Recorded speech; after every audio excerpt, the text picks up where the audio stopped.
Meus amados irmãos, a paz do Senhor esteja em vossos corações. De volta com mais um conteúdo em nosso quadro de Gênesis a Apocalipse. Iremos nesta oportunidade tratar do encontro de Jacó com Esaú.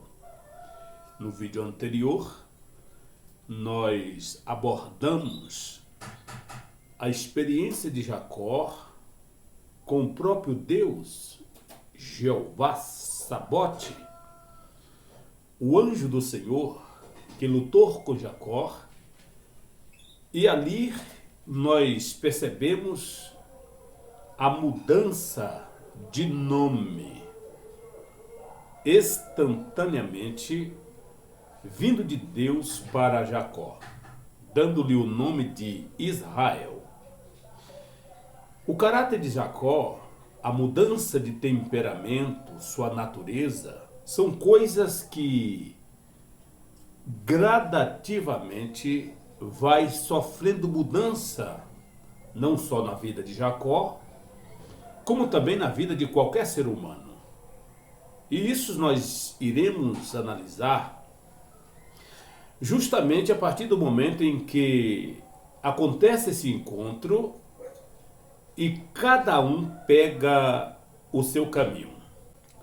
Pois bem, 1739 a.C., mais ou menos, se deu esse fato.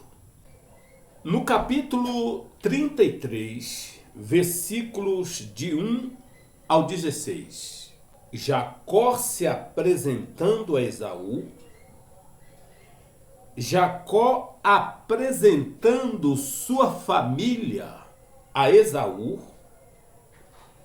e Jacó apresentando o rebanho, o presente, a Esaú, e suas fazendas, suas conquistas, e acontece, portanto, o esperado encontro. Nos versículos de 1 e o 2, nós temos aqui algo interessante, a maneira em que Jacó organizou os seus filhos e as suas mulheres. Percebe-se que ele dá uma certa ênfase e um certo cuidado os filhos e a mulher do seu amor, colocando-os na retaguarda, na posição em que cada um se posiciona diante de Esaú. Veja o versículo 1.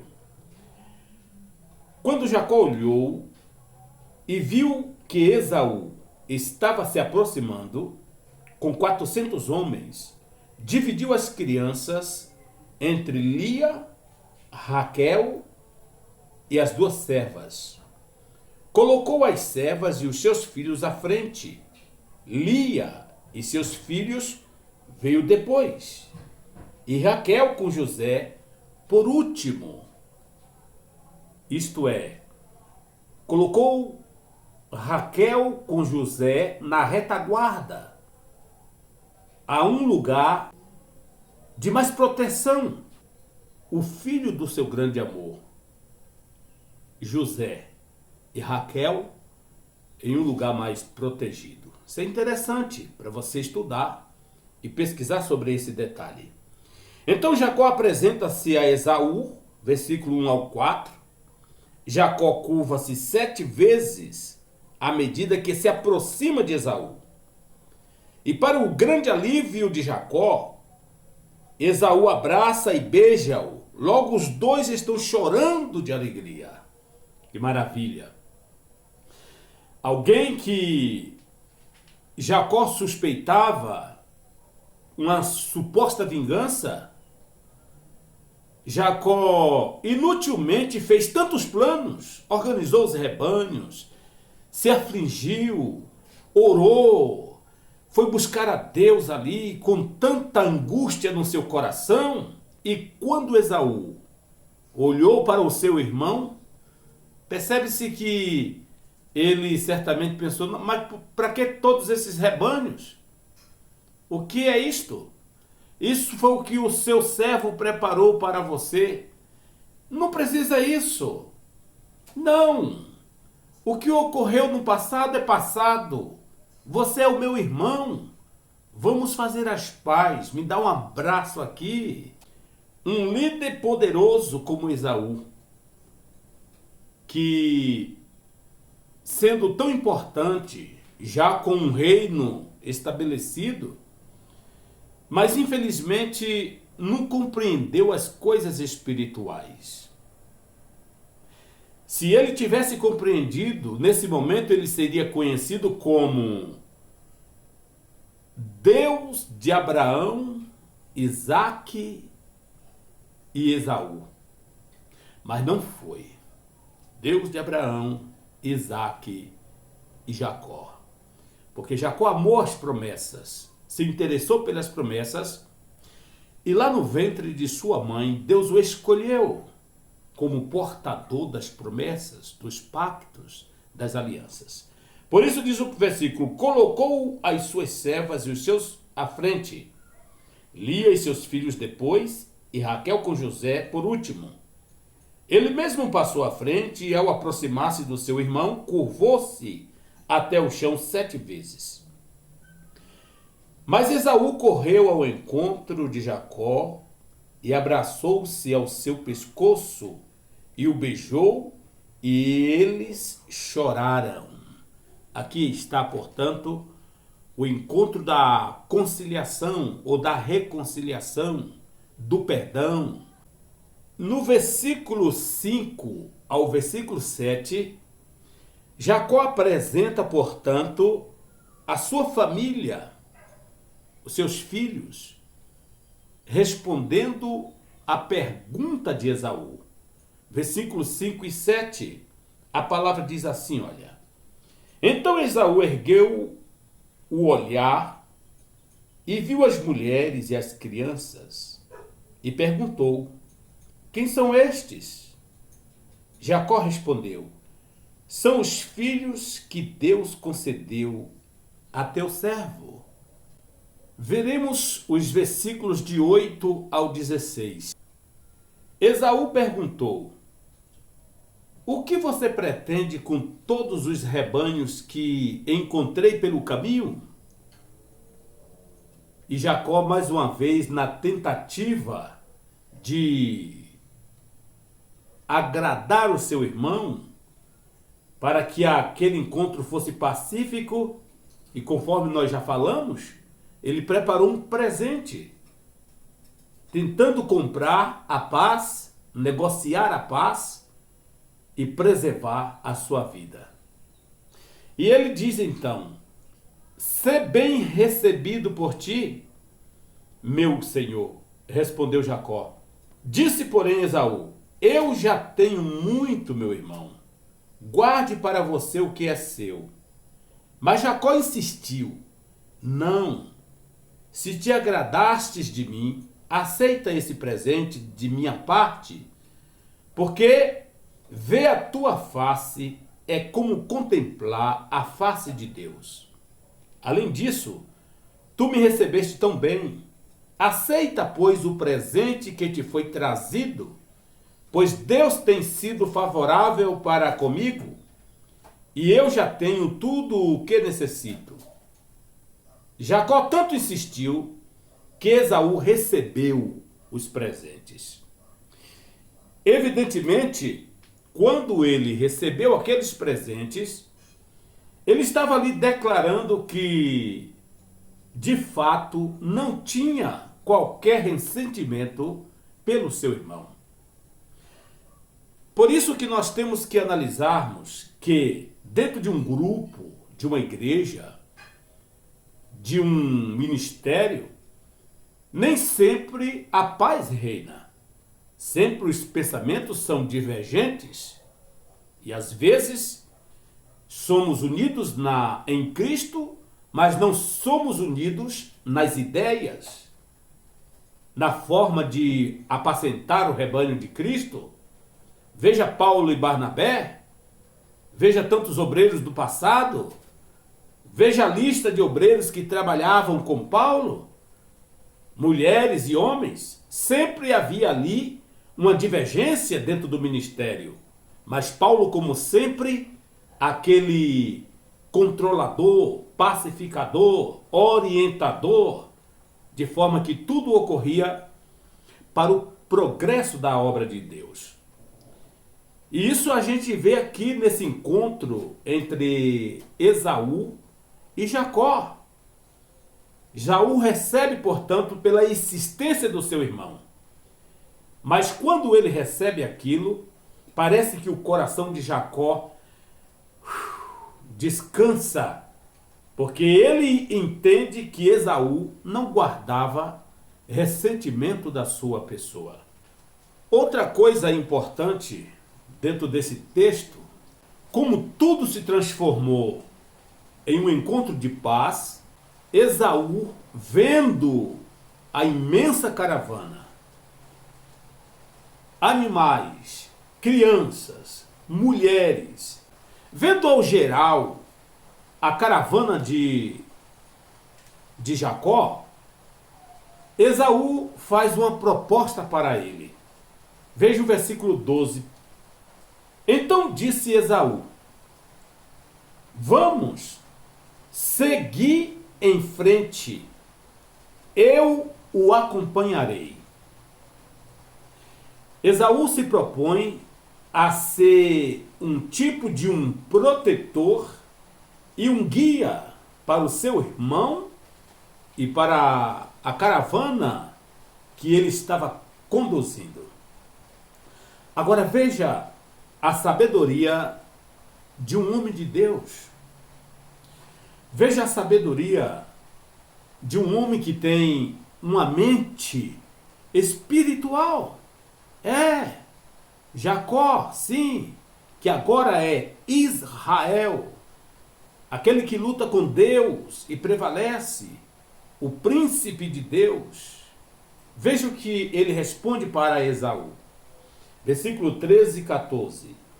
Jacó, porém, lhe disse: meu senhor, sabe que as crianças são frágeis e que estão sob os meus cuidados ovelhas e vacas que amamentam suas crias. Se forçá-las demais na caminhada, um só dia que seja, todo o rebanho morrerá. Por isso, meu senhor, vai à frente do teu servo, e eu sigo atrás devagar no passo dos rebanhos e das crianças, até que eu chegue a meu senhor em Seir. Você percebeu aqui alguns detalhes interessantes?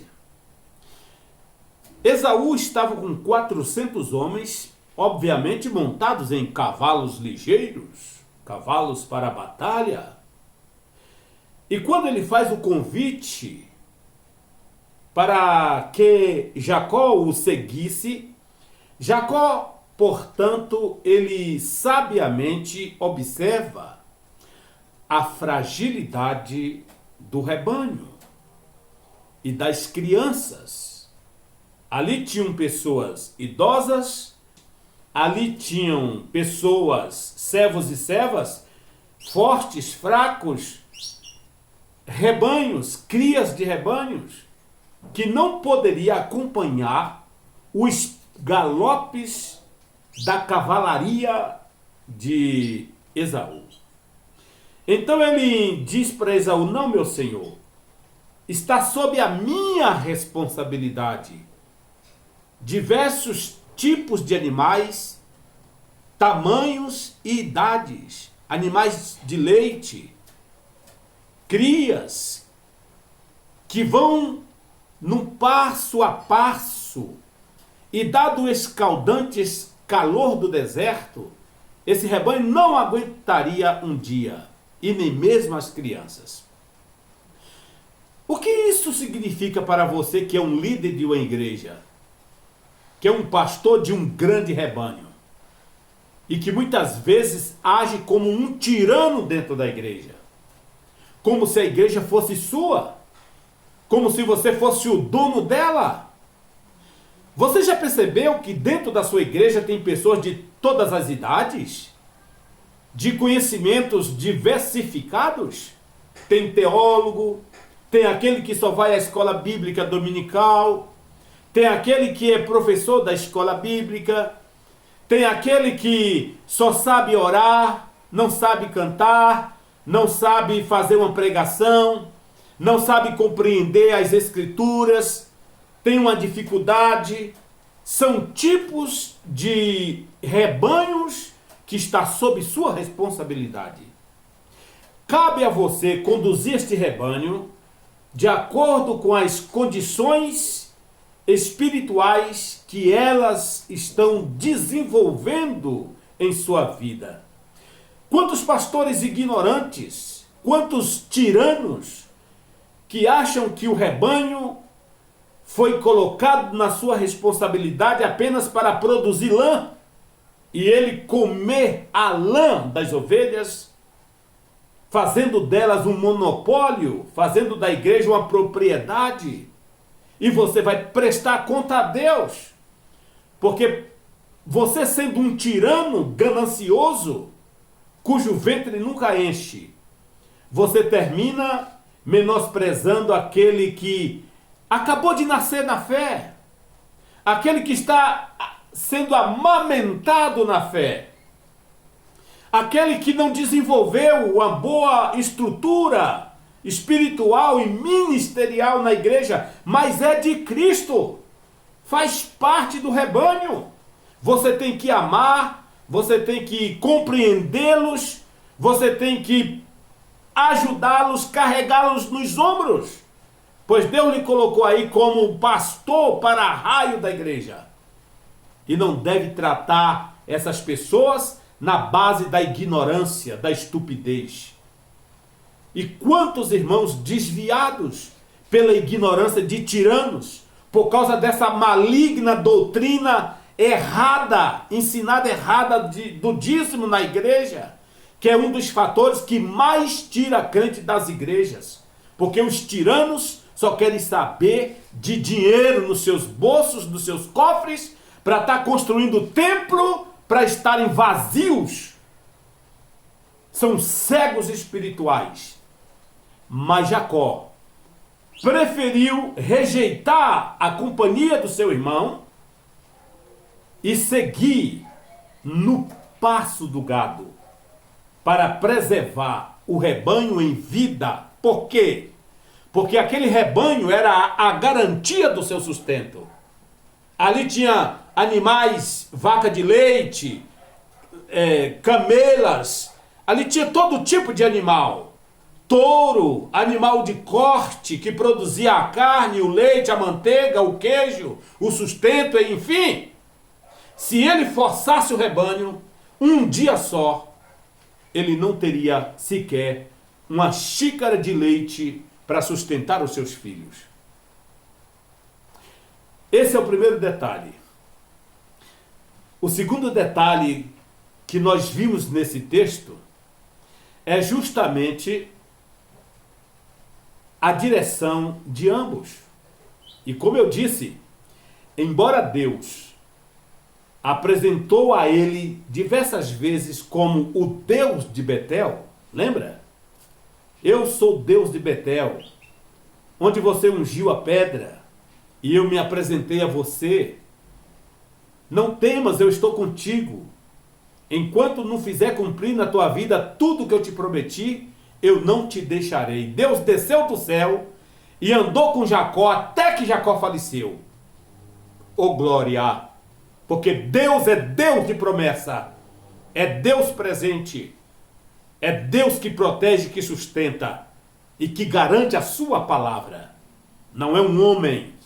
Mas, como o homem é falho, você percebeu uma coisa aqui? Olha o que diz o versículo 14. Por isso, meu senhor, vai à frente do teu servo, e eu sigo atrás, devagar, num passo dos rebanhos e das crianças, até que eu chegue ao meu senhor, onde? Em Seir. É claro que Jacó nunca foi em Seir, mas também Jacó parece que perdeu o rumo, perdeu o caminho, perdeu a direção mais uma vez. E ele vai então para uma região chamada Sucote.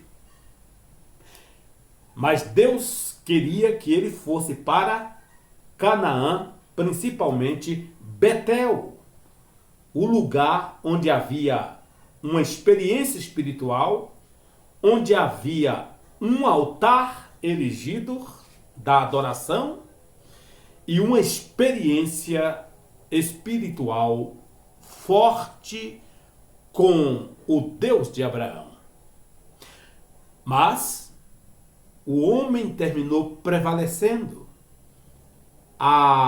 O lado humano terminou mais uma vez prevalecendo, mostrando que o homem, mesmo sendo mudado para Israel, não deixou de ser um homem pecador, falho, que erra, que é passivo de erro. E ele foi para Sucote, ao invés de ir para Betel. Mas isto nós veremos em nosso próximo conteúdo, querendo Deus. Sendo assim, eu lhes peço, dê um joia, comente, deixe sua pergunta, sua dúvida, compartilhe essa palavra, se inscreva em nosso canal e, fazendo isto, você nos motiva a continuar produzindo conteúdos como este para abençoar a sua vida e a vida de outros. Até o próximo conteúdo, querendo Deus, em nome de Jesus.